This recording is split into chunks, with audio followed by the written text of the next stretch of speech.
Good afternoon. Welcome everybody. So good to see you again. Everybody survived the night? We need that rain though. We need it so the corn's going to taste better and everything's going to be nice and green. So we're blessed. And the lights came back on. So it's all good.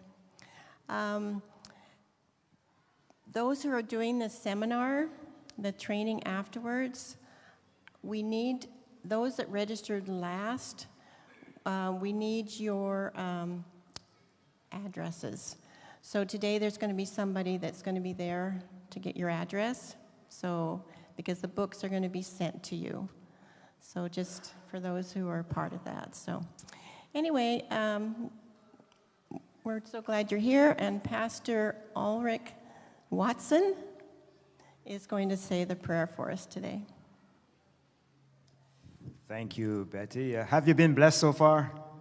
Yes, and I'm sure Dr. Nedley has great things that he will share with us today. Enhancing emotional intelligence. So hope you have your pens and notebook to take some notes, because I know this will be beneficial. Okay, let's bow our heads now for prayer. Gracious Father, we're glad to know we can pause to remember Jesus. We're thankful for your many blessings. You have been good to us. And God, we are reminded constantly that the health message is the right arm of the gospel. And so, gracious God, we are thankful that we can learn more today. So be with Dr. Nedley as he shares. Use him as you've always done. To your name's honor and glory. Let everyone say, Amen. Amen. Dr. Nedley, time is now yours. Thank you. It's good to be here this afternoon again, and I understand we got an inch of rain last night, and so the earth is watered, and I'm sure more greenery is going to occur. And this section, I was thinking, we have several talks on emotional intelligence, as you might imagine, and one of the most exciting recent areas that we've gotten into is improving the emotional intelligence of children and adolescents. But as I look over this audience, I don't see too many children and adolescents, so I thought I'd pull out one for adults. But maybe if we have some time, we'll talk about the children and adolescents towards the end. So emotional intelligence, first of all, what is it? It's understanding your emotions and the emotions of others, and responding to those emotions how? In a healthy way. It sounds pretty simple, but obviously it's involved.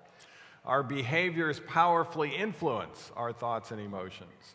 This is why when people come through one of our either community programs or our residential programs, there are behavior changes that are occurring in those first few days. Changes in diet, changes in exercise, changes in sleep, changes in light. In fact, in our residential program, we have, after doing so many of them, we have seen a pattern. There's changes in their behavior that they're not necessarily, that they want their depression and anxiety to get better, but they don't necessarily want to exercise if they haven't been exercising. If they've been eating healthy, they don't really want to eat healthfully. And they don't, most depressed people, they're up late at night, and they're getting up late in the morning, and they don't want to go to bed on time, and they don't want to get up with light therapy. So the first 3 days is particularly a little rough. But you know, it doesn't take long when you're on good behaviors for the mind to start to improve and the brain to start to improve. And then day 4, things start getting better, and then it's kind of exponential through the 10-day residential program. But those first 3 days are kind of rough. But behaviors powerfully influence our thoughts and emotions, but it's our thoughts that cause our emotions and behavior. So we're not going to go into too many of the behaviors at this point, although you might imagine when we're teaching the children's emotional intelligence curriculum, which we were asked to develop for public schools, K through 12, we talk a lot about those behaviors and how to even change kids' behaviors from kindergarten on up. And it's been one of the most gratifying things that we've seen in before and after results. And of course, families are very excited about it. The children love it as well. But after we do the behavioral aspect, even with children, then we actually have them analyze their thoughts, because some people might get a little upset in saying it's our thoughts that cause our emotions and behavior. Because if they're having bad emotions, it sounds like they're being blamed for that. But thank God it is our thoughts that cause our emotions and behavior, because we can change our what? We can change our thoughts. We can change our thoughts into thoughts that are more accurate and more helpful, and what a dramatic difference it can make in regards to our emotions. Aristotle mentioned years ago, there are many ways to demonstrate anger, and anyone can become angry. That's easy. But to be angry with the right person, and to the right degree, and at the right time, and for the right purpose, and in the right way, that is not within everyone's power, and that is not easy. Well, I actually disagree with Aristotle on that last phrase. It actually is within everyone's power once we understand the principles of emotional intelligence. And emotional intelligence, even the secular studies show us that it gives a significant advantage in employment, in fulfillment, in happiness, in family relationships, and it's incredible in regards to the difference it can make in our lives when we go from low EQ or low emotional intelligence to high emotional intelligence. And this is one of the gratifying things we've noticed in our programs as emotional intelligence significantly goes up. They're not only to just help depression and anxiety and other mental illnesses, but they also greatly enhance emotional intelligence. So emotional intelligence contributes more to successful and enjoyable living than IQ does. In our school systems, K through 12 and even into college and university, most of that is all related to IQ. What is IQ? It's your ability to learn, retain, and apply knowledge. And so every course, you're having to learn something. You're having to retain it enough to be able to apply it, at least on a test. And those are the ones that do well in school as they have this IQ aspect of things. But you can go all the way through K through 12 and even all the way through college and not have a single course on something more important than IQ, and that is emotional intelligence. And so, fortunately, that's starting to change in some public school systems in the K through 12 and some Christian school systems. A number of states now in the United States have adopted our curriculum in Christian schools and some Adventist schools, and they're seeing significant benefit. And if we're really going to improve society, it's not that we need to have our students do the IQ thing. Obviously, that hasn't been working too well in regards to the emotions of young people. They really need to be learning, even more importantly, about improving their emotional intelligence. But emotional intelligence itself is learned rather than inherited, and thus it can be improved upon. In fact, our studies show that you can much more dramatically improve your emotional intelligence than your IQ. IQ, a lot of it is inherited. Yes, there are environmental aspects, and yes, we can improve our IQ some, but it takes a lot more work, a lot more diligence to do that than improving the emotional intelligence. This is easier to do once we know what to do to improve that. So there are 5 components of emotional intelligence. The first is knowing our emotions. That means to be able to identify not only what we're feeling, but why we are feeling that way. And if the why happens to be that someone just cut us off in traffic, and that, quotes, made me angry, we're not understanding our emotions. Because it's not the person cutting us off in traffic that made us angry. Yes, that was the activating event, but it's our thoughts about that person that cut us off in traffic that are causing our anger. And so this is where we have to begin to understand ourselves better, our thought-emotion connection. And so this can take a little bit of time at first, even in our depression and anxiety recovery program. We've had some people come to our program that say, I have no emotions. Well, you're not going to be able to improve your emotional intelligence unless you're able to understand your emotions. I know one gentleman in particular, his first visit, he says, I'm flat, have no emotions. Well, this man had come all the way from Australia because of a mental disorder that he had that was very challenging to him, called obsessive compulsive disorder. But he was flat in his emotions. But I knew, because I had heard the background story, he wanted his girlfriend to come with him as a companion to Australia. Now, we have policies in regards to companions and admission, and one of those policies is, it has to be father, mother, brother, sister, or a marriage partner. Well, he wasn't married to this young woman, and so she was denied access as his companion. But he found a way around that because he realized his mom had significant depression and anxiety. And so he asked his mom to come with him, stay in a different room, and the girlfriend was able to be a companion of the mother. And so all three of them came to Australia to go through our program. In the first visit, he told me he was flat. He had no emotions. So I thought, well, he went through a lot of work to get his girlfriend here. I said, what about for your girlfriend? Do you have any emotions for her? He said, no, I have no emotions. Well, the next visit he had later on in the day was with our CBT counselor. And the CBT counselor, after interviewing him, he was telling her that he had problems with being transparent with those who were close to him in particular. And after he had had my visit, we hadn't actually asked him to do any of this or even suggested it. After he had my visit where he said he was flat, and then her visit saying wasn't transparent, and that's something that obviously needed to be fixed to have healthy relationships, that night he decided that he was going to tell his girlfriend he had no emotions for her.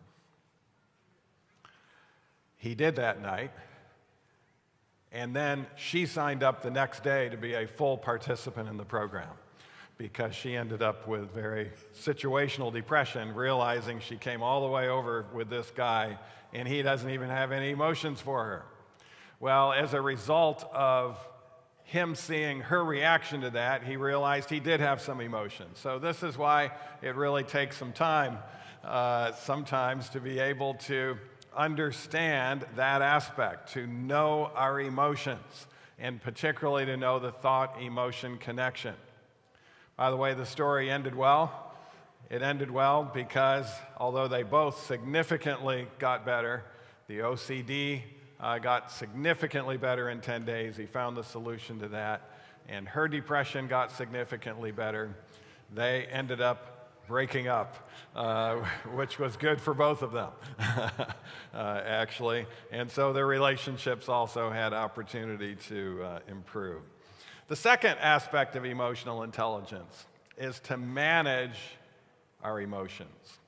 People with low emotional intelligence are managed by their emotions. Moment by moment, day by day, they are being managed by their what? Their emotions. People with high emotional intelligence still have powerful emotions. The difference is they are managing those emotions. And if you are able to manage your emotions, you then have the door opened to what psychologists tell us today because they've been studying it greatly the last decade, it opens the door to comprehensive self-control. And self-control will bring you the good life. Everyone is searching for the good life. Very few people know how to get it. But you actually get it through comprehensive self-control. And there's no way you can control yourself unless you're first able to manage your emotions. And so you get an idea as to why emotional intelligence is so important in regards to even experiencing what everyone in the world is after, and that is the good life. The third aspect has to do with others. Our emotions are not just about ourselves, but they're also involved in our relationships with others.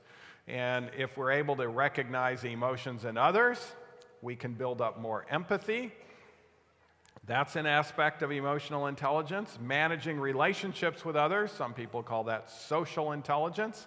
And so much of our success and happiness has to do with healthy relationships. And healthy relationships in the home, healthy relationships in the workplace, healthy relationships in our church family and in our communities. And it turns out if you have high emotional intelligence, you will be able to manage those relationships healthfully with others. And there can be, of course, challenges to that, but you also get an idea why so much success and happiness is related to emotional intelligence, because so much of it has to do with our relationships. And then finally, in the word emotion is another word called motion. If our emotions are based on what's true and accurate, it will powerfully motivate us to achieve our goals. This is why some people have high IQ in school, but their GPA is in the failing aspect. Or maybe they've got a 2.0 or something like that. They have the IQ, but they don't have the EQ. They don't have the motivation, that proper, healthy motivation. And if you're having issues with proper and healthy motivation in your life, you're having significant challenges with your emotional intelligence.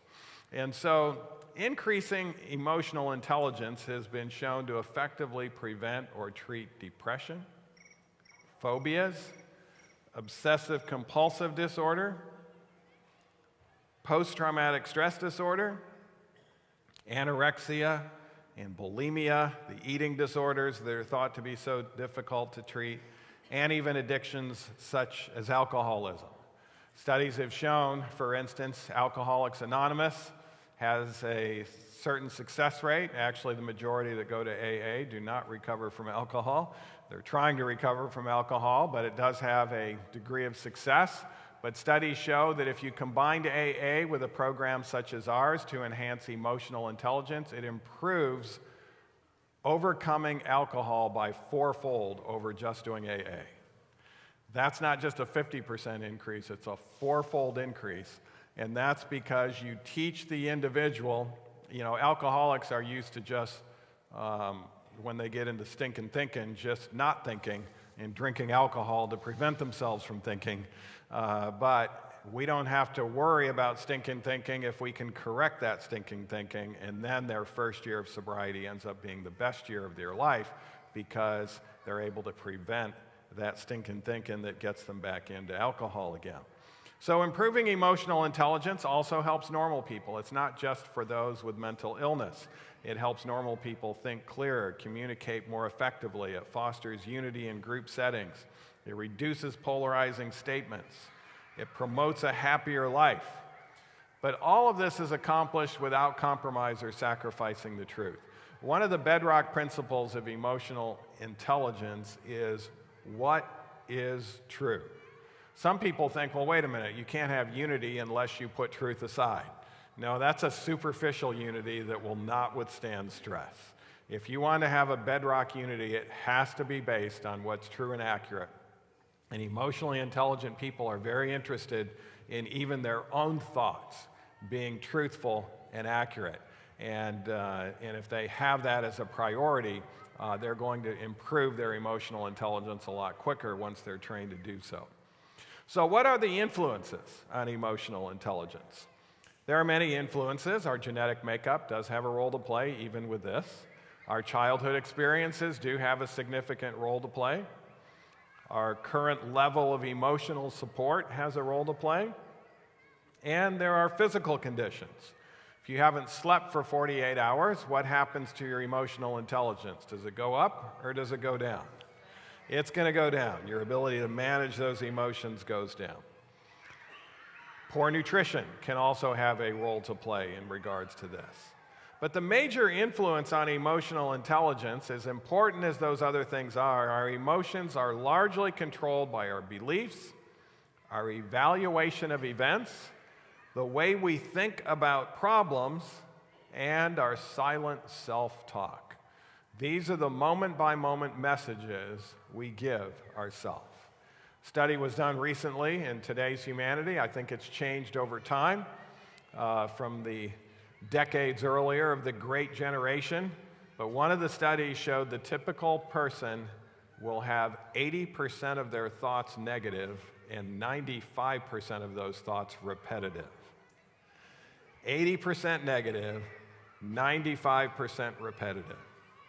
And by the way, if you watch a lot of news in politics, whether it be Canada or the United States, chances are yours might even be higher than that.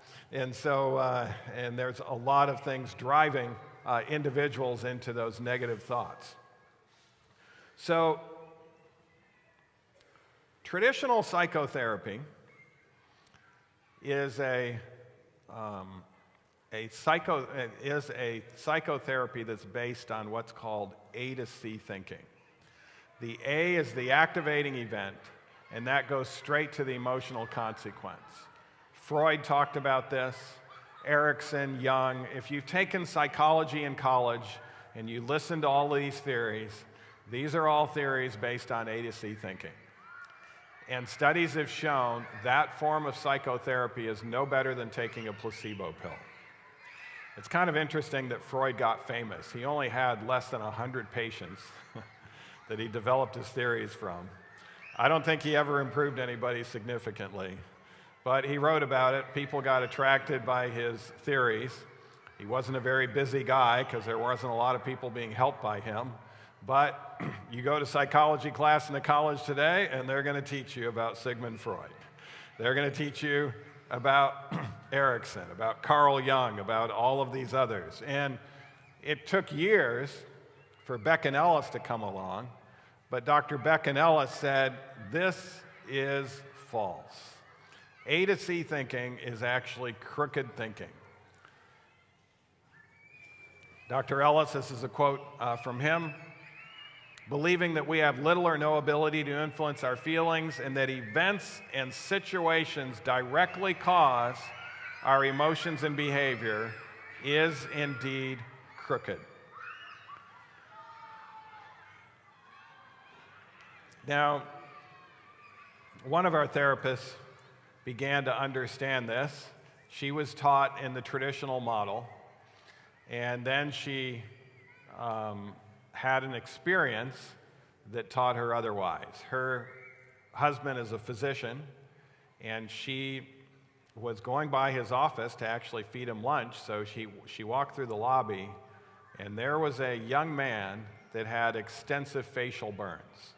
Has anyone seen anyone that survived extensive facial burns? So a few hands have gone up. They almost look like they're a monster. They don't really look like they're a member of the human race. It's a very sad situation to see. For those who have social appearance anxiety, you think it would be social appearance anxiety on steroids to look like that. And so she, of course, felt very bad for him, and that night she asked her husband, was that your patient? And he says, yes, he was my patient. He says, well, I don't want you to tell me about him. I'm going to tell you about him. He has significant anger issues. He loses his temper. Then he apologizes for it. He's very irritable. And she went on to all of the things that she knew he would have as a result of this activating event. She had a graduate degree in psychology, and she knew these things. And her husband, who didn't have a graduate degree in psychology, but he had a medical doctor's degree, said, "You're wrong about all those things. He doesn't have any of them." And she said, "Well, that's because you're not a psychologist, so you don't understand." And he says, "Well, I'll let you interview him next time. He's coming into the office next week for a follow-up. So if it's all right with you, I'll ask him, say my wife is a psychologist and she'd like to interview you about your facial burns." And so that next week, she agreed to do that, and he agreed to be interviewed by her. And next to him in this visit was a beautiful young woman who was his wife, who met him after the facial burns. And she looked for all of those things that she knew he would have, couldn't find any of them. And then she realized A to C thinking is very false. Just because you've had the same activating event as someone else doesn't mean that emotionally you're going to come out the same way. So what is missing? You know, interestingly, the psalmist says, "If I regard what in my heart? Iniquity in my heart, the Lord will not hear me." Now, iniquity, the root word, means bent or crooked. So what the psalmist is saying is, if you have bent or crooked thoughts, God will not hear you. Now, it's not because God doesn't want to hear us. God is a God of love. But as I mentioned the other day, the Bible says God is limited. He cannot do some things. God cannot tell a lie. And so God is willing to influence us if we're willing to straighten out our thoughts. But if we're going to persistently think and act upon our crooked thoughts, God is limited to really be able to help us out of that. By the way, if you remember, Christ said that he would send the Spirit of truth to us, and he first dwells in the heart as the Spirit of truth, and thus he becomes the Comforter. The Comforter is an emotionally, comforting term that first comes from thinking truthful thoughts, the Spirit of truth. So, getting back to the ABCs of emotional intelligence, you have the activating event, and then you have the belief, and then you have the consequence. First, there's an emotional consequence, and then a behavioral consequence. No therapist can do anything about your past days. They can listen to your past days. They can sympathize with you and wish that they could have lived that life or that portion of your life over again and avoided those past days. But they can do something about your present bees. And this is the important aspect of cognitive behavioral therapy. And once we do that, it can instantly change our emotional consequence and how we feel. For those that get good at cognitive behavioral therapy, and they'll get good at just 10 days in our program, in our residential program, they will, with a smile on their face, say, I used to have to pop a Xanax pill to feel better, or I used to have to drink alcohol to try to feel better, and now I can change my thoughts, and it works instantly, far quicker than the Xanax worked, far quicker than any of these short-term methods, far quicker than smoking a joint or chewing some CBD gummy. So, your feelings result from the messages you give yourself. Your thoughts have much more to do with how you are feeling than what is actually happening in your life. Now, let me give you an example of this, an ancient example. Paul and Silas, they were taken against their will. By the way, they were doing great things in the town of Philippi. They were doing such great things that the economy was changing in Philippi. In other words, people weren't out there buying alcohol anymore. They weren't buying things that were going to hurt themselves. And when that economy started to change, those people who were selling the frontal lobe suppressants were wondering how they were going to continue to make a living. And so if you notice, I don't know, it's like this, I think, around the world. Those who sell frontal lobe suppressants that are harmful to humanity are normally well connected with government officials. And that was the case in Philippi. Those people that were losing out because Paul and Silas were preaching the good news of salvation and changing behaviors, teamed up with the government officials. They brought Paul and Silas before this court and accused them falsely of all sorts of stuff. Then they were stripped. They were beaten with rods. They were then thrust into prison, and not on a nice, flat floor like this. There was an irregular dirt floor with rocks in it, and their feet were put up in stocks. Their backs that were laid open were now exposed to all of those rocks, and the chains were tightened on their feet and around their ankles, and there was Paul and Silas crying uncontrollably in prison and saying, "Why us, Lord?" Some of you are familiar with the story. The first part of the story is true. But what were they doing? They had happy looks on their faces, singing praises to God. How could they be doing that under the most worst, torturesome, unfair things that could happen? Because their thoughts had much more to do with how they were feeling than what was actually happening in their life. That's how important the thoughts are. And they weren't thinking fantasy thoughts like they were on a beach in Prince Edward Island. They were thinking true and accurate thoughts. By the way, fantasy thoughts have been shown to help no more than 1.2 seconds. So that, that would not have been very helpful. They were thinking true and accurate thoughts, and their true and accurate thoughts were so powerful that even under the most adverse situation, they could have a facial countenance and emotions that were actually not down in the dumps. And by the way, what a difference they made in society as a result of that.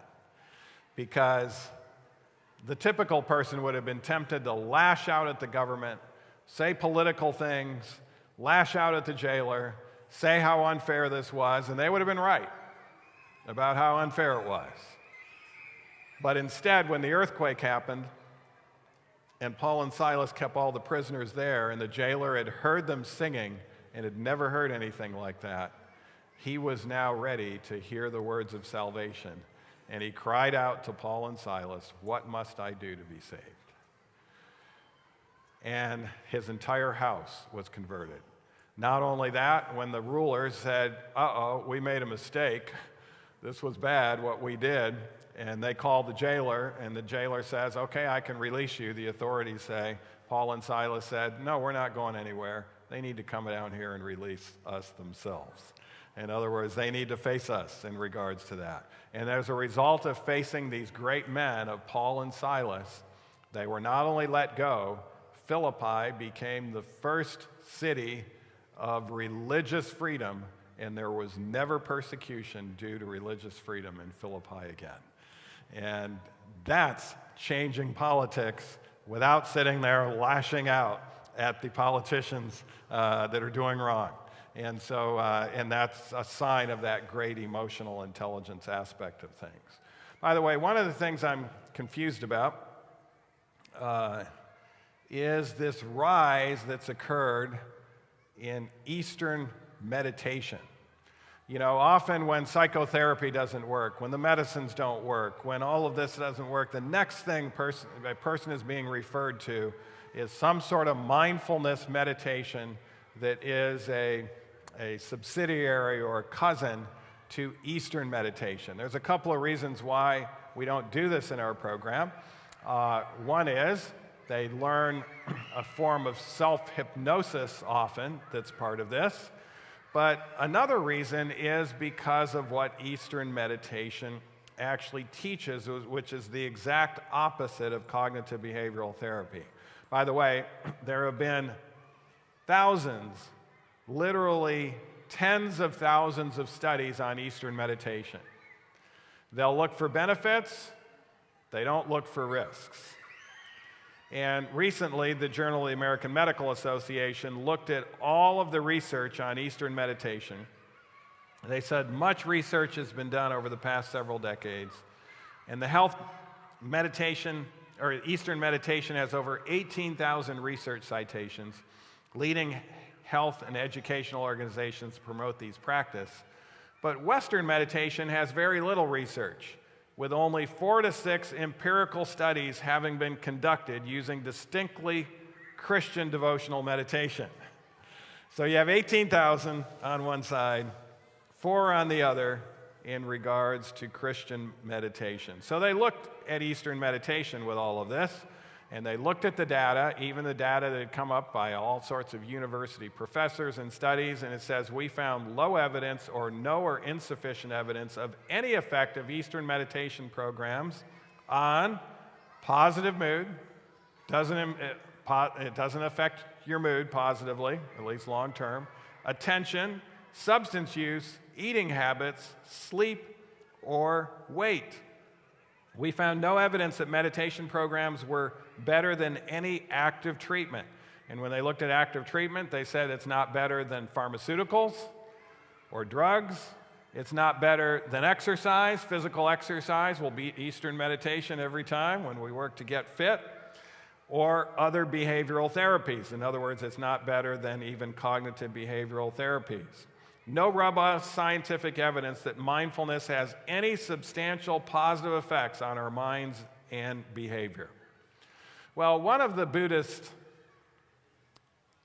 meditators who taught for now 15 years for those in the psychological world to do these meditation techniques on their patients that are referred for Eastern meditation, said that I know in my heart that Eastern meditation does at least help morality.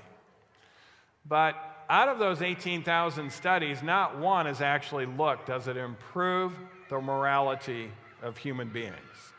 So she developed, as a university professor as well, she developed a randomized controlled trial, and she found out those undergoing Eastern meditation, their morality actually worsened.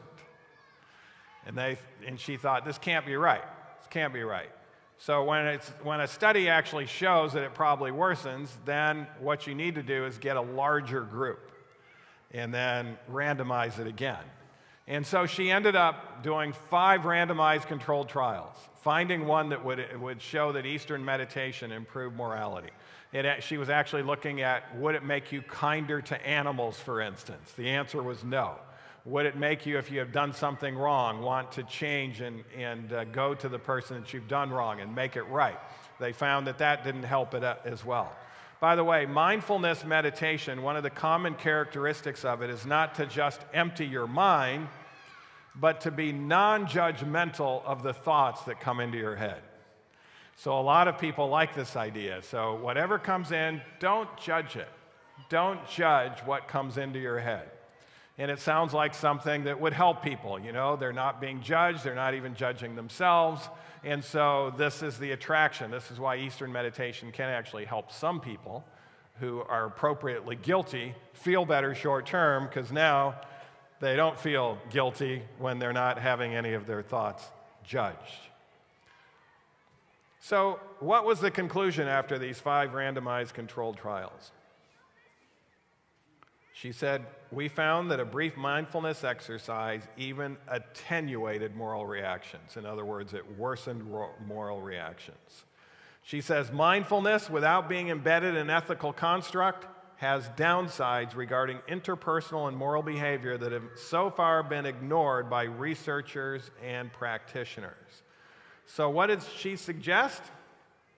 In fact, she even made the connection. She said in mindfulness meditation, practitioners learn to develop an accepting and non-judgmental attitude towards present moment thoughts and feelings. And she says this might be responsible for the blunting moral effect. And so she suggested that we need to teach meditation in an ethical construct. If you teach meditation in an ethical construct, that's no longer Eastern meditation. That's called Western meditation. And that's what cognitive behavioral therapy is. Cognitive behavioral therapy is not being non-judgmental of your thoughts. It's actually teaching you to be judgmental of your thoughts. In other words, are your thoughts accurate? Are they helpful? And if they're not accurate and helpful, you've got to judge those and change your thoughts. And that's what produces a very positive effect. And so cognitive behavioral therapy is in direct opposition to Eastern meditation. But yet it's funny. Sometimes they'll go to a therapist that's going to do Eastern meditation and quote CBT. And it's kind of like, wait a minute, these two are not in agreement. And those CBT therapists don't tend to know that they don't tend to know how to really do CBT. They went to a weekend course because the science, cognitive behavioral therapy is considered the gold standard of psychotherapy today. There's even articles written about that. And so we don't want to go against the gold psychotherapy today in order to try to find these areas where we can be non-judgmental regarding our thoughts. So I'm going to go into 3 emotional intelligence stories from the scriptures today to give you examples of distortions of thoughts. There's 10 different ways of distorted thinking, and you will learn 3 of those ways today. The Bible tells us of a man who was tall, stunningly handsome, wealthy, well-liked by the general public, and he was actually asked to be the first king over God's chosen people, Israel. Who was this? You know, sometimes we get the idea as Christians that God let Saul be king to kind of get back at Israel because they wanted a king. Let me tell you, God chose the best man for the job. Saul had the characteristics to be a great king, and he also had humility. He would have never run for the position. By the way, I think I am going to talk a little bit about politics because there's something that's been ignored to a large extent in America today that our founding fathers would cringe over today. But our founding fathers never wanted the general public to select who the president of the United States would be. That's why it's not a just popular vote. They wanted you to select someone who was very trustworthy in your area, who knew the national field, who could caucus with others. It was the electors to select them. George Washington was selected that way. After the Constitution was formed, our first president was George Washington. He never ran for the office. He did not want it. The electors picked him, and he said, please, no, pick someone else. And they said, no. Our country is fragile. Will you please do it? We know that you'll be a good president. And he said, I'll do it, but not for more than 2 terms, so you better find someone in a couple of terms to do that. There was no term limits back then. And then the next term, there was no one running for it either, and the electors chose someone that George Washington didn't even choose, wasn't part of it at all, and that's how the Electoral College was supposed to work. And in America today, at least until a couple of weeks ago, you'd interview the majority of Americans, and the majority of Americans did not want either candidate to be president. But they felt stuck, because one party nominated one, and one party nominated another. Now, why I'm getting to this story is the way presidential elections are run today, you have to be pretty arrogant to stand up on a platform and say, I know what it takes to run this country. In a way, if you have wise electors, they would never choose anyone who was running for president because they're a little too arrogant. You want someone who's wise and humble. Someone who thinks, I don't think I'm the best one to be the leader. And chances are that person is going to be the best one to be the leader. And so how do we know that Saul was that humble? Because when it was time for his coronation, he wasn't up there proudly accepting the crown. He was hiding in the baggage. He didn't even want to be there in public. He was a humble man. And he was a humble man for a couple of years, and he ended up being a great king for those first couple of years. But have you heard of the phrase power corrupts? What does absolute power do?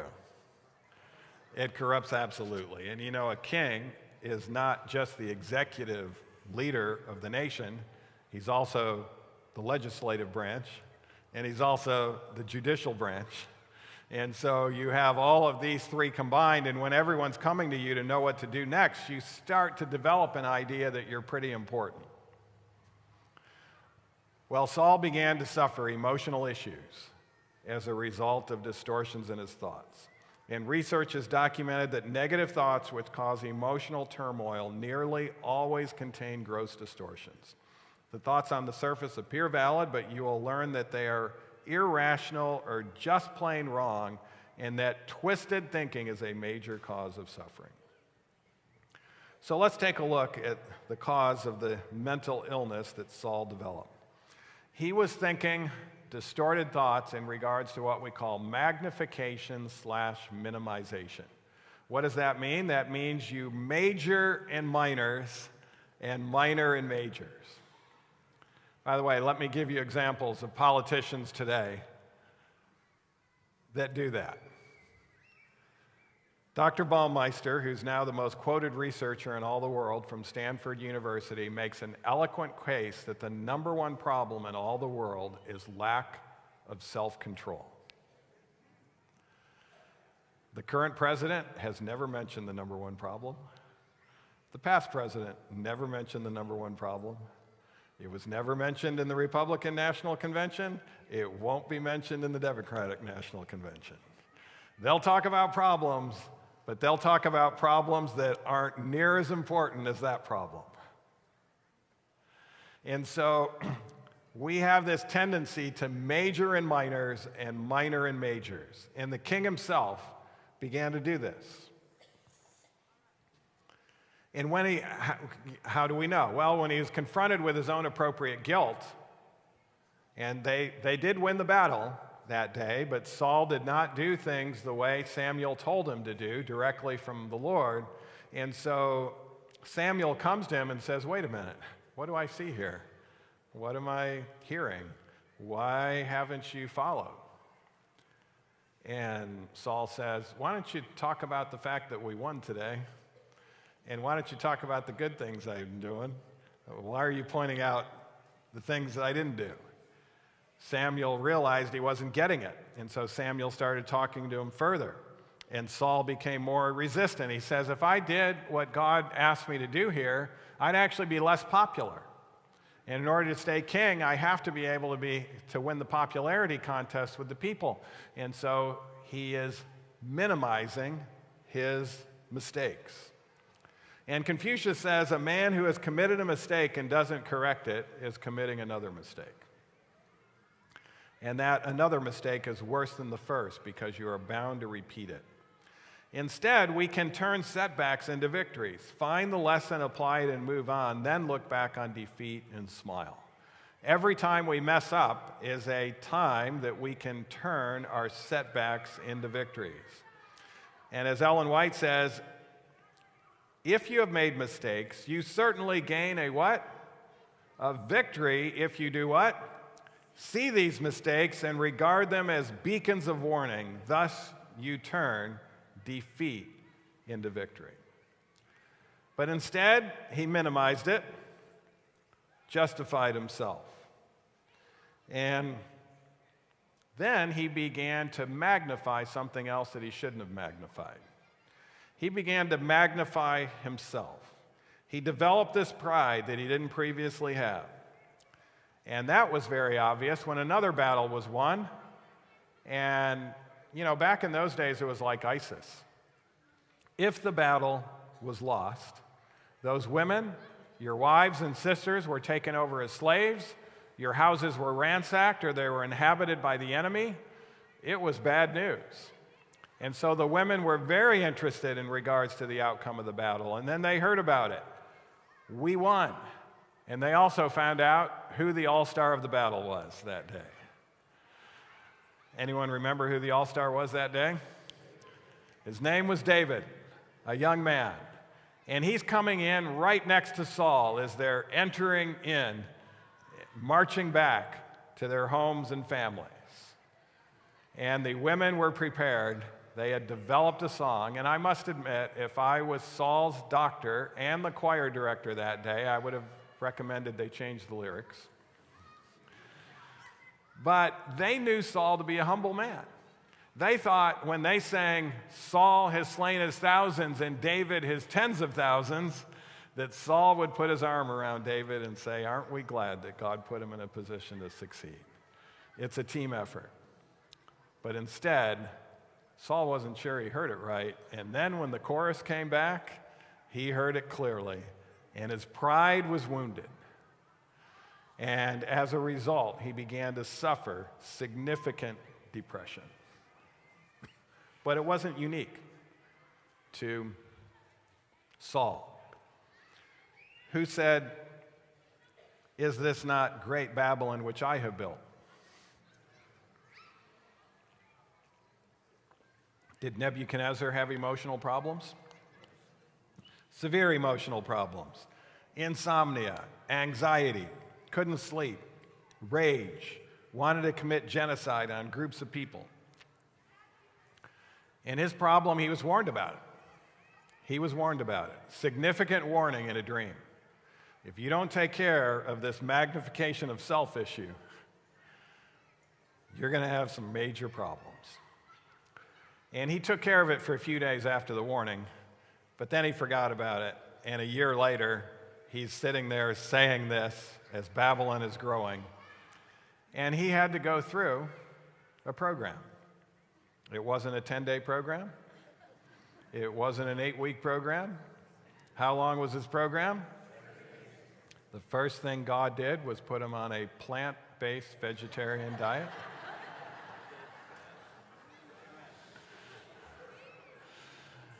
He put him on an exercise plan. In fact, if he didn't exercise, he couldn't eat. He got his circadian rhythms lined up with the sleep and wake and light and dark cycles. And if you read Nebuchadnezzar's account, actually, Daniel let him write a chapter of the Bible, his conversion story. He also had hydrotherapy, he had music therapy, and then finally, cognitive behavioral therapy. Did the program work? It worked wonderfully. And Nebuchadnezzar became probably the greatest king ever because he definitely had the IQ, but now he had the EQ. And now he had that emotional intelligence, and he had that humility about him, and love and empathy. And you can see that even in the last part of chapter 4, where he doesn't do his coercion stuff that he's doing earlier, but he just makes his appeal regarding others and the God of heaven.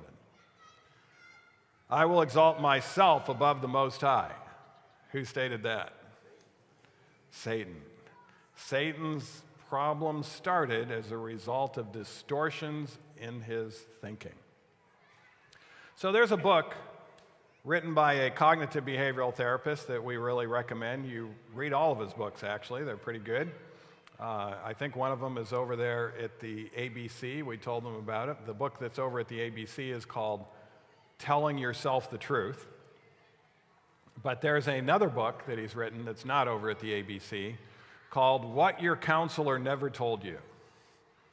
The subtitle of the book is The 7 Sins That Lead to Mental Illness. And the first sin that he mentions that leads to mental illness is the sin of pride. And then he gives you a little test to see whether you might have it. Trying to be noticed, craving attention, itching for compliments, needing to be important, detesting the idea of being submissive.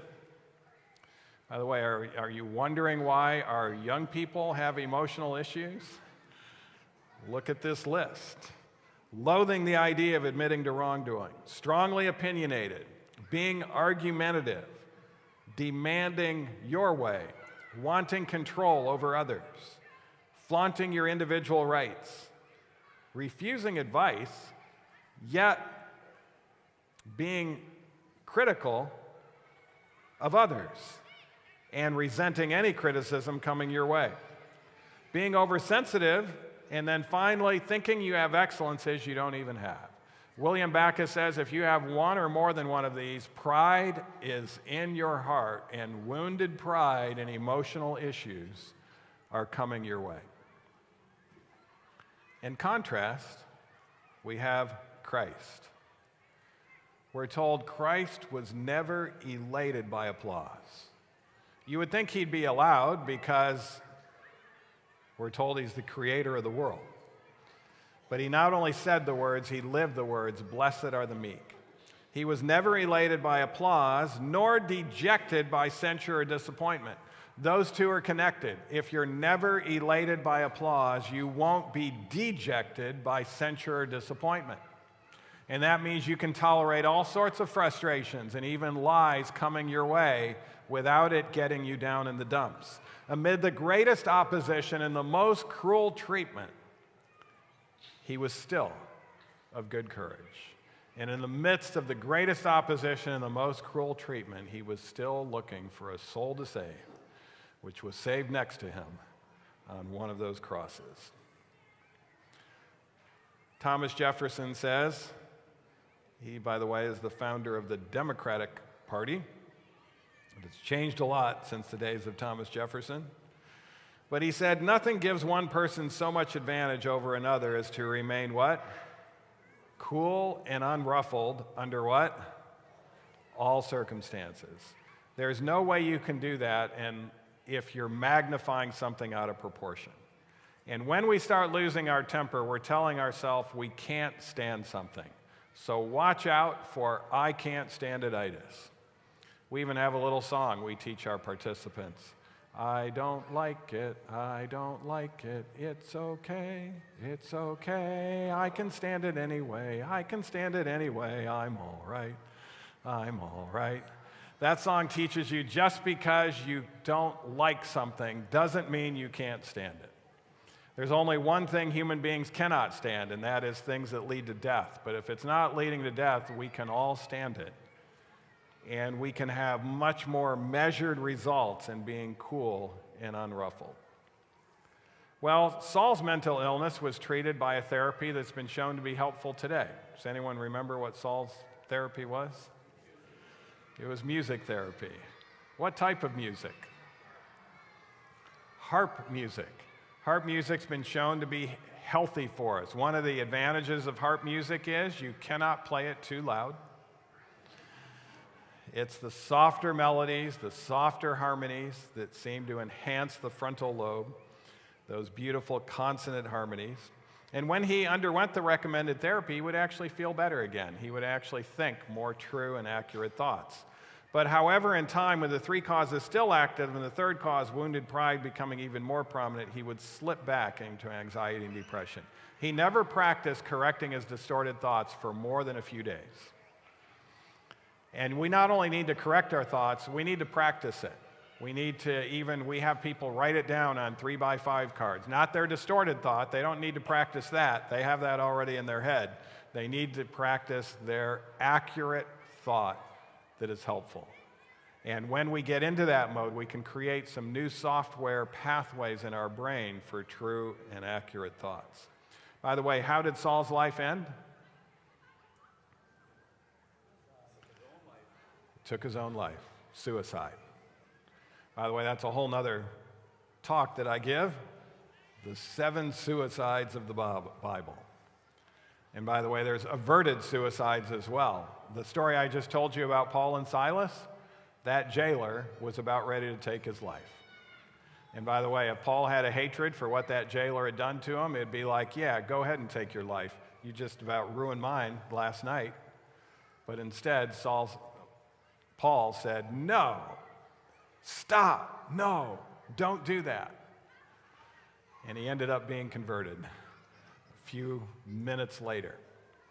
And so, yeah, there's a whole lot of lessons in those suicides. But Saul's lesson was when he was reaching out to try to find out what God wanted him to do, and God wasn't answering him the way he said he should. By the way, beware of demanding God answer you the way you state he should answer you. If he doesn't answer you that way, chances are he's already answered you, and you haven't been following his will. And that was the case of Saul. He wasn't answering him because he had already answered him, and Saul was still going against the will of the Lord. And so when he couldn't get God to answer him, he then went to someone he knew he could get an answer from, a therapist that he was warned against. Don't go to that counselor. And Saul went to the counselor. He said, I need to know what to do. Counselor told him 95% truth and 5% error. That's how the devil works. What was the true part? Saul, you have messed up, and you have messed up big. What was the false part? There's no hope for you anymore. You have gone too far, and your life is totally ruined. The most imminent aspect that happens before suicide is feelings of hopelessness. And so the counselor bridged him over into that feelings of hopelessness. And then when you get stress coming into your life and hopelessness, that's when you take your own life. And it was unnecessary because there was still hope for Saul. There was still hope for Saul until he went to the wrong counselor. God was still willing for him to turn around. Well, story number 2. Emotional reasoning. Emotional reasoning is the distortion that your feelings don't lie. And so people go into quick fix ways to try to fix their emotions. And this is where people start doing things like technology addictions and alcohol, etc. There was a person in the Bible, very smart person, who got into this distortion. I said in my heart, go to now, I'll prove thee with mirth, therefore enjoy pleasure. If he saw someone having fun, he wanted to do it too. Whether it was drinking alcohol, whether it was taking the opium of the day, or whether it was doing this. In verses 2 through 9, he tells you other things he did to enjoy pleasure. And whatsoever mine eyes desired, I kept not from them. I withheld not my heart from any joy. What is it that Solomon should have been keeping his eyes from that he was now looking at? You guys familiar with Solomon? All right, I think I heard the answer. What was he looking at? Was he looking at them clothed? No, he was looking at them unclothed. What do we call that today? We call it pornography. Where did it lead him? Therefore, I hated life. In his case, it was live pornography. For all is vanity and vexation of spirit. Therefore, I went about to cause my heart to despair. On a biography about him, Ellen White wrote, many envied the popularity and abundant glory of Solomon, thinking that of all men, he must be the what? The most happy. Everyone thought Solomon was the man. He had the most beautiful palace. He had all these servants at his beck and call. He had every princess, the most beautiful princess from every ethnicity known to mankind, that he could see unclothed and even do more with that princess, all legal, all no problems at all in doing any of those things. And people thought this guy has to be the happiest person on planet Earth. But amid all that glory of artificial display, the man envied is the one to be most pitied. His countenance is dark with despair. All the splendor about him is but a mockery of the distress and anguish of his thoughts. As he reviews his misspent life in seeking for happiness, how? Through indulgence and selfish gratification of every desire. He was an emotional reasoner. By his own bitter experience, Solomon learned the emptiness of a life that seeks in earthly things its highest good. Gloomy and soul-harassing thoughts troubled him night and day. For him, there was no longer any joy of life. If you don't have any joy of life, what do you have? You've got depression. Nor did he have any peace of mind. If you don't have any peace of mind, what do you have? Anxiety. So Solomon was filled with depression and anxiety, and the future was dark with despair. Solomon At this point, however, turned his life around. A prophet came to him and told him the kingdom was going to be taken away, and he began to think, how in the world did I get here? And he turned his life around, and that's why he wrote Ecclesiastes, to warn every young person not to go into emotional reasoning. And if there is hope for Solomon, there's hope for anyone to turn their life around. 300 wives were not enough. 1,000 concubines were not enough, because he was going into a false way of altering the way you feel. And there's something we need to understand about false ways of altering the way you feel. You can never get enough of what you don't need, because what you don't need will never satisfy you. And you know, it's we've had a lot of people come to our program, probably about half these days, have issues with thinking that that one of their needs has to do with sex. How can we tell the difference between needs and wants? You just ask yourself this question: how long can I go without this before I die?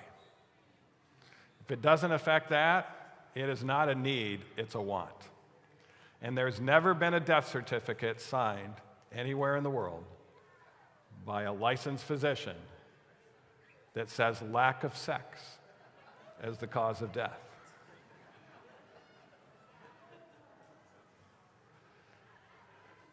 Now, I understand it's an implanted desire, and that desire was supposed to be there for good, healthy intimacy in marriage, but God wanted us to have that commitment first until death do us part, in sickness and in health, for richer, for poorer.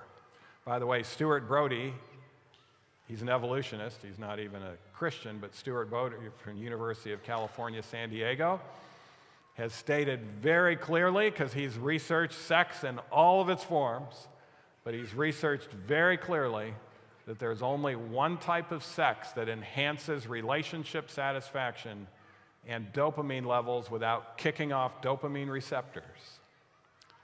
And that is marital sex that he calls PVI. So it's not just marital sex, it's a type of sex. PVI is called penile vaginal intercourse, and he makes it very clear any other type of sex that you're climaxing on is going to cause adverse brain chemistry, and it's going to adversely affect your relationship over time. If we would just trust God with his commandments and the seventh commandment, it would help our mental health significantly. But Solomon fell in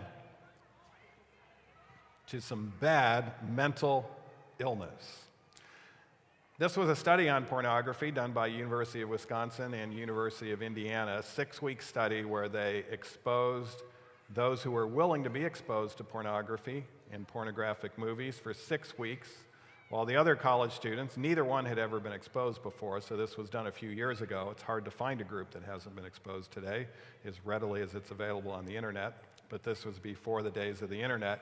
And they found out in just 6 weeks of pornography, 150 men, 150 women, less interested and less attracted to their partner if they had one, more self-absorbed, anxiety went up, less empathy for others around them, diminished ability to foresee consequences, so their frontal lobe is shrinking, and they begin to live in a very self-centered world and shut down emotionally in just 6 weeks. The study's author, Dr. Zillman, said the negative effects of pornography on emotional intelligence have been more consistently proven than the links between smoking and lung cancer. And those links between smoking and lung cancer are very clear, but he says something more clear, and that is the effects of pornography. So how do we get rid of emotional reasoning? James says no one should say God tempts, because God doesn't tempt anyone. Each one is tempted when he is dragged away and enticed by his own evil feelings. We're enticed by our feelings. That's emotional reasoning, and the problem is feelings can lie. This is why we have to elevate them to our frontal lobe to see whether we should act on them or not. Jonathan Martinson says feelings are much like waves. We can't stop them from coming, but we can choose which one to serve. And we choose the one that's based on what's true and accurate and moral and healthy. Thomas Jefferson also said something wise about emotional reasoning. He said, don't bite at the bait of pleasure until you are sure there is what? No hook beneath. Think of all the problems we'd solve in our society if people would just remember this. Don't bite at the bait of pleasure until you are what? Sure there is no hook beneath. By the way, there are thousands of pleasures available to us now that have no hooks. There's far more pleasures that have no hooks than there are pleasures that have hooks. But humanity gets narrow-minded and thinks they can walk the tightrope in regards to pleasure and somehow avoiding the hooks. And those hooks will come. Let's enjoy the pleasures that God has given us that don't have hooks. Final story, story number 3. He himself went a day's journey into the wilderness and came and sat down under a juniper tree, and he requested for himself that he might anyone know what it says next? Die, and said, "It is enough, O Lord, take away my..." Who is it that said this? This is Elijah. Was Elijah like Saul, where he had developed an arrogant sense of self? Was he like Solomon, where he's out there doing these fun things that have hooks? No. Elijah was a good man. And it tells us that you can even fall into deep depression being a good moral person. Elijah took off trying to save his life from Jezebel after that great Mount Carmel experience. He took off to save his life, and 30 days later, he's asking God to take his life. And an angel came and said, "What doest thou here?" How did you get here? This is a question we ask everyone that comes to our program. What is it that has brought you in need of the program? That angel did some things to help. The angel came and fed him food.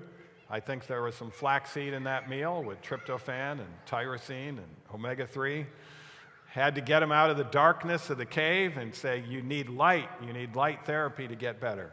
And got him out of that cave, put him on an exercise plan, but then finally it was cognitive behavioral therapy to help really get him better.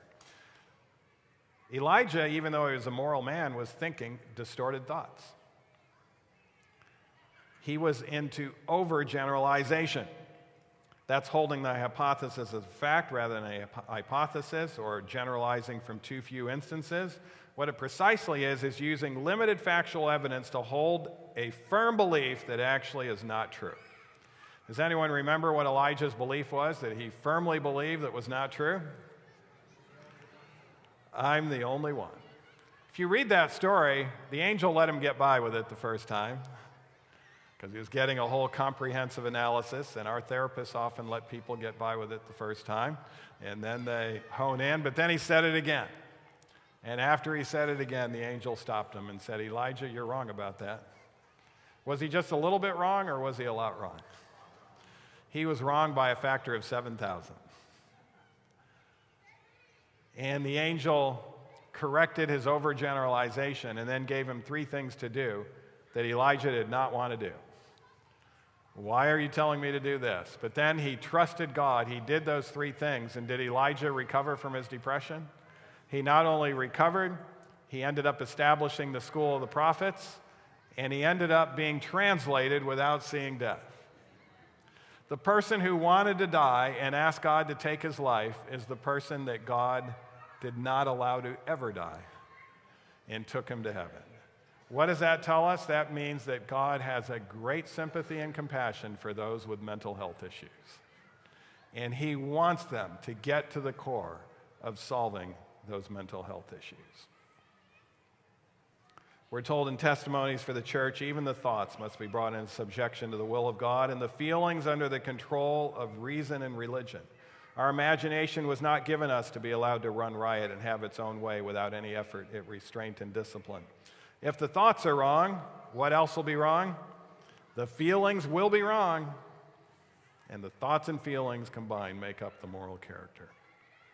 Will Rogers, a very famous Oklahoman, I lived in Oklahoma for 26 years, says, "It's not what we don't know that hurts us so much, it's what we know for sure that just ain't so." And he's talking about the cognitive distortions that we think, that we believe for sure that aren't true. The Bible says, be transformed how? By the renewing of your mind. That means we need to look for distortions in our thinking, we need to correct those thoughts, and when we correct those thoughts into true and accurate thoughts, that's when wonderful things start to occur. And then we have to practice it. As Ellen White says, an ordinary mind, well-disciplined, will accomplish more and higher work than the most highly educated mind and the greatest talents without self-control. And so then practice thinking true and accurate thoughts. The power of right thought, we're told, is more precious than the golden wedge of Ophir. If you have the ability to get the golden wedge of Ophir and work hard for it, or think right thoughts, even though it might take some work to work on that, which one should you go for? Right thoughts. It is far more worth it. The words of Christ himself said, "Ye shall" what? Know the truth. Not just the knowledge of the truth, but when the Bible says know, it's like when it says Adam knew Eve, and it doesn't say they shook hands. Eve conceived. What type of knowledge is that? It's an intimate knowledge, an intimate association. And that's the type of knowing Christ is talking about. It's part of us. We're thinking truthful thoughts, moment by moment, day by day. Ye shall know the truth, and what will be the result? The truth shall make you free. I'm going to spend a couple of minutes just telling you about the children's curriculum that we have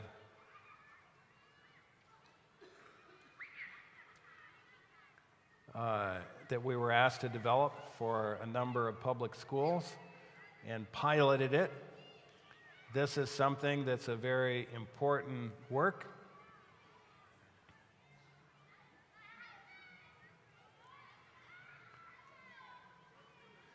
Children can develop self-control. That means they can develop the ability to manage their emotions. Children with better self-control are more popular with other children. They score higher on SAT scores 10 years later. The best predictor of how well your high school achievement student scores are going to be is how much self-control he or she had at age 6. So 10 years later, it can have that ability. This is why we're starting out actually in K through 5. Displaying self-control by age 11, highly correlated with successful employment throughout participants' lives. So we want to get to even earlier in improving emotional intelligence. Participants with low self-control at age 11 had 3 times as many months of being unemployed over 22 years when compared with those with high self-control. But we're seeing mental disorders at an all-time high. ADHD, anxiety, behavioral problems, and depression are the most commonly diagnosed mental disabilities in children. This was teenagers in the year before COVID in the United States. 15% had a major depressive episode that year. 36% had persistent feelings of hopelessness.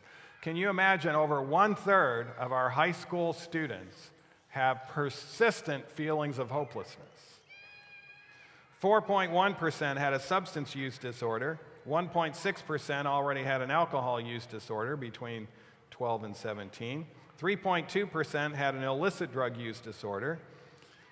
18.8% seriously considered attempting their own life. Almost 1 in 5 children, and this has gotten worse since COVID, although the CDC hasn't published that, but they're saying it's at least probably a third higher. 15.7% actually made a suicide plan, and 8.8%, almost 10%, attempted suicide, and 2.5% made a suicide attempt requiring medical treatment. I won't go into the graphs, I could explain them.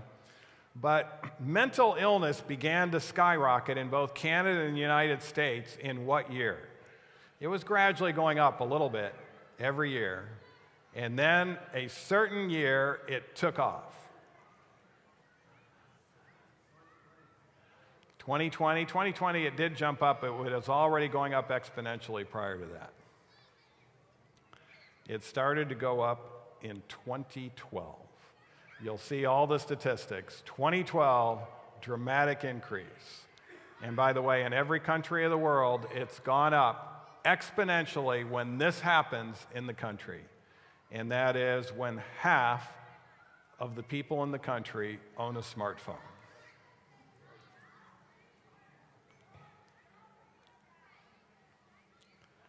And there were two epidemics in 2020 to 2022. The media was focusing on the COVID pandemic, but there was another pandemic that was greatly increasing as a result, in some instances, to our response to the COVID pandemic, where we took kids out of circulation and we put them staring on screens all day. And that is the mental illness pandemic that significantly worsened. Now, I must admit, I was not intuitive about this. I wish I had been. But I had looked at the evidence on entertainment television for many years. In fact, that's well documented. Entertainment television that changes the rapid scene of reference is going to suppress your frontal lobe. It's going to decrease your EQ. It's going to decrease your IQ. You'll actually double your risk of academic failure just by watching 1 hour of entertainment television per day. And we knew that was a powerful frontal lobe suppressant. But when the smartphone came out, I thought, well, at least they're having to interact with it.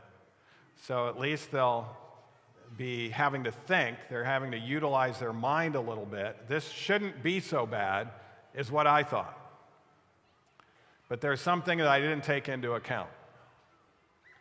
And that is, studies show that when a child or a teenager or a college student gets online to do their homework, within 3 minutes, 95% of them are no longer doing their homework.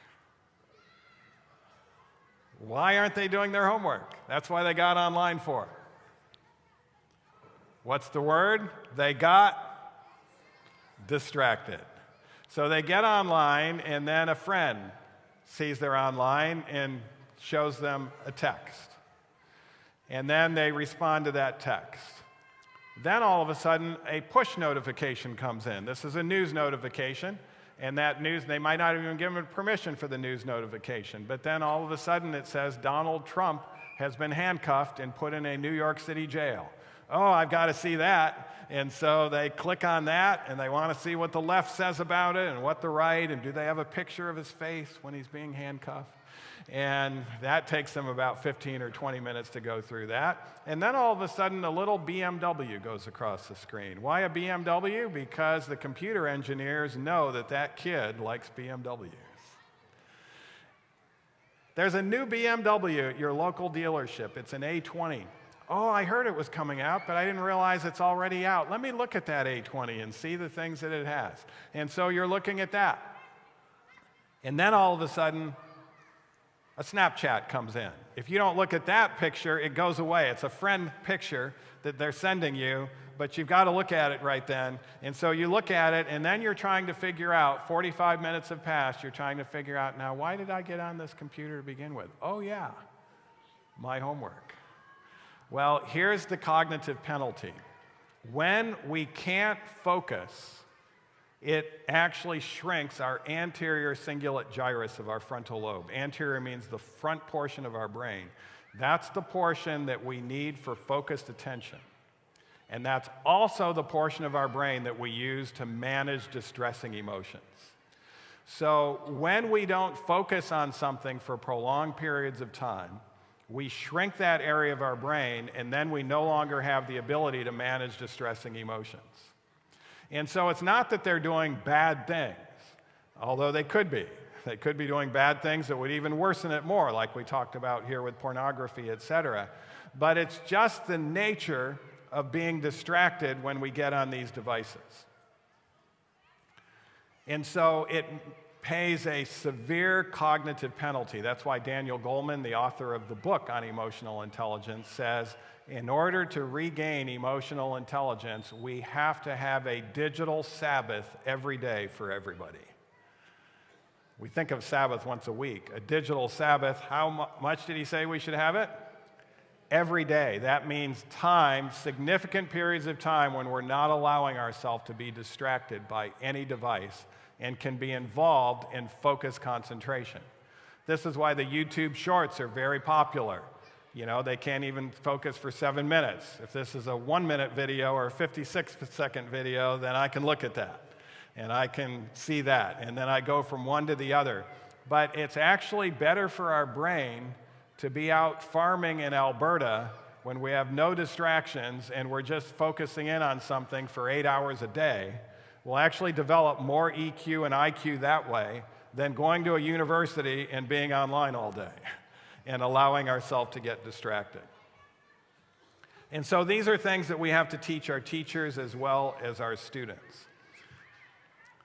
Major longitudinal study looked at the lives of over 1 million young people. Teens who watch large amounts of time glued to phone and computer screens are remarkably less happy than those who prefer real-world activities and interactions. Now, you take the device away from your kid, and they'll think that you're against their fun and happiness. But they don't realize they're destroying themselves with these things. Social media, texting, video chatting, and multi-platform video games, all associated with decreased or increased happiness? Decreased happiness. They've also looked at those who invest more time in non-screen activities and face-to-face social interactions. They're significantly happier. And then they go back to the studies showing life satisfaction, self-worth, and happiness of young people in the U.S. plummeted after 2012, the year when the proportion of Americans owning a smartphone rose by over 50%. The happiest teenagers are those who use digital media less than what? 1 hour per day. That should be the max in regards to digital media. Now, if you're at work and you have to use your device at work, I would recommend you turn off all email notifications, push notifications, text notifications, so you can just be focused on doing your work. Because it's the distractibility element that causes that whole cognitive and emotional penalty. But for our teenagers, they don't have to work on their screens per se, and they should be using it less than 1 hour a day. Social media also makes us anti-social. Well, I'm going to go through, of course, we then go through with these kids in the public schools all the things they can do to enhance their EQ and IQ that are not screen activities.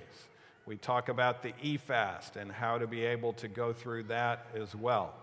And we talk about physical behaviors that improve emotional intelligence. And then we get to the thought behaviors. We also talk about diet. We're actually talking about New Start for the Brain. It was piloted in grades 2, 5, and 9 at first with 4 units: brain anatomy and physiology, comprehensive brain health, emotional intelligence, and recognizing and correcting what we call thinking errors. We don't call them cognitive distortions for these kids. We call them thinking errors. And what a difference they did before and after in just 10 weeks of utilizing this program. Less violence in the home, less acting out, more academic success, far more happiness in just 10 weeks of these kids learning this. Teachers commented, prior to teaching this class, I never had students be upset that the class was over. They loved learning about this as well, and they loved doing these exercises. Teacher, is the class over with? And then they said they'd also never asked, even though a kid might like math, they never asked the next day, what are we going to learn tomorrow in math? But yet they would ask, what are we going to learn tomorrow about our emotions? They also even enjoyed the music. When the music wasn't being played that helped emotional intelligence, they said, teacher, that music helps us. Get that back on there again. And then other comments. Teaching this class, one of the teachers said it saved my marriage. He didn't know why his marriage was going apart, but when he learned the principles of emotional intelligence to teach them to his fifth graders, he recognized that his own marriage was falling apart due to his own lack of emotional intelligence. So he started putting into practice what he was teaching, and he said, it has saved my marriage. One of the teachers, this was a Catholic island off of Guam, this class, she said, is more important than religion. Why did she say that? She said, religion teaches us what we must do before we die to go to heaven, but these kids are a long ways off from thinking they're dying, but this course teaches us how we can have heaven on earth right now. And that's why she said it was more important than religion in her island. Parents were excited about the changes. Children are helping with the work at home. And we could go through other teacher and student comments, but there were crafts and a lot of hands-on things, gratitude exercises, eating healthier and recognizing their importance of brain health. And then they loved learning the kids' way of analyzing their thoughts for distortions and how to correct those thoughts as well. And they were able to manage their emotions, less anger, and better behavior. And these changes took place in just 10 weeks or 1 quarter. So this might be a fulfilling of the prophecy because more public schools are picking it up and Christian schools as well, where Ellen White said we shall see medical missionary work broadening and deepening at every point of its progress because of the inflowing of hundreds and thousands of streams until the whole earth is covered as the waters cover the sea. In the public school system, we can't talk about the final T, but we can talk about all the other New Start principles in regards to the brain. And once they know those other New Star principles, that last aspect of trust in God is an easy aspect to be able to embrace and go further with. And so this is how medical missionary work can open up the minds and hearts of even our young people for the final truths to be accepted in their own life. And so I still have hope for this young generation today. Well, I've already gone to past the time, so I'm not going to have it open for questions and answers, but tomorrow I will. So if you have questions about this, please write them down. I do want to answer it. I won't be able to answer it afterwards either because I have to be at another seminar for those of you that are taking the certified training. And so please let me go to that training as I finish here today. But we will be available tomorrow, and I'll have significantly more time for questions and answers. Let's pray as we close. Father in heaven, we thank you for how you are interested in our emotions. You are interested in our thoughts and feelings. And you want us to be satisfied. You want us to be emotionally stable, to exhibit empathy and love for others, to be properly motivated, and to be able to manage our emotions, to have comprehensive self-control in you. We pray, Lord, that this message will spread far and wide and will start to influence Canada like Paul and Silas influenced Philippi. In Jesus' name we pray. Amen.